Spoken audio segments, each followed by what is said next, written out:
ఈ కవిత 15 మార్చి 2016 రాసుకుంది. కవిత శీర్షిక ఇదే నా పొగరు. ఓడిపోనిదెవ్వరు, ఎన్ని ఓటములు అయినా ఎదుర్కోవడమేనా నిజమైన గెలుపు. నేను ఓడిపోతున్నా సరే. ఓడిపోనిది ఎవ్వరు, ఎన్ని ఓటములు అయినా ఎదుర్కోవడమేనా నిజమైన గెలుపు. నేను ఓడిపోతున్నా సరే.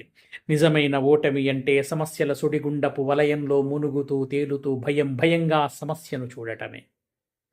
నిజమైన ఓటమి అంటే సమస్యల చదరంగంలో హైరానా పడిపోతూ ఓటమి దిశలో పావులను కదపడమే. ఆగు, నీ భయాలను ఆపు, నీ గాబరాతో నీ ఓటమిని నీవే గెలిపించకు. సమస్యలోని సమాధానం వెతకడం, సమస్యలకు సమాధానపు దిశలను మార్చి ఆలోచించడం కూడా ఓటమిని ఓడించడమే, గెలుపును సాధించడమే. నేను ఇప్పటికీ ఓడిపోతూనే ఉన్నా నవ్వుతూ ఓటమిని స్వాగతిస్తూ స్వీకరిస్తూ శాసిస్తూ ఓటమిని గెలుస్తూనే ఉన్నా. నీ అన్ని గెలుపులు ఈ సమాజం గుర్తించదు. గుర్తించాలని లేదు. గుర్తించినా చూసి చూడనట్టు నటిస్తూనే నొసలు చిట్లించి నవ్వుతుంది. అయినా నీ గెలుపు ఎవరి గురించి అనో వెంపర్లాడకు, ఎవరి మెచ్చుకోలికయ్యనో దేవిరించకు. అందుకే గెలుపు ఎదుటి వాళ్ల కోణంలోంచి కాదు చూచేది, గెలుపు మనదైన హృదయ సవ్వడిలో వినమ్రంగా వినాలి. గెలుపు మనదైన ఎదల గుహలో తదేకంగా చూడాలి. గవాక్షపు ఇనుప కడ్డీలను చెరసాల చువ్వలనుకోవడం సంకుచిత ఆత్మన్యూనతం. సమస్యల కిటికీల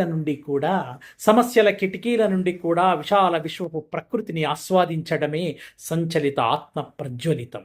గెలుపు మనదే, ఓటమి మనదే.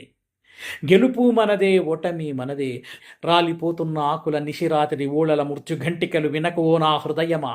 చిగురిస్తున్న లేలేత ఆకుల పరిమళాలను మనసారా ఆస్వాదించువో నా పరివేదనమా. సంశయించకే ఓ నా మనస, నువ్వు ఊ అంటేనే సైన్యం, నువ్వు ఊహు అన్నావో ఇక అంతా శూన్యం. సంకోచించకే ఓ నా మనస, ఓటమిని కూడా ఊర్చుకునే పొగరే నీదైతే, నీవు రగప్పిన నిప్పుల కుప్పవై జ్వలించే దహించే అగ్నిగోళము నీవే. మిన్నేటిలో నీటి కుప్పవై జల్లించే మొలకించే నీలమేఘము నీవే. ఓడిపోనిదెవ్వరు, ఓటములెన్నైనా ఎదుర్కోవడమేనా నిజమైన గెలుపు. ఇదే నా పొగరు, అదే నా పొగరు.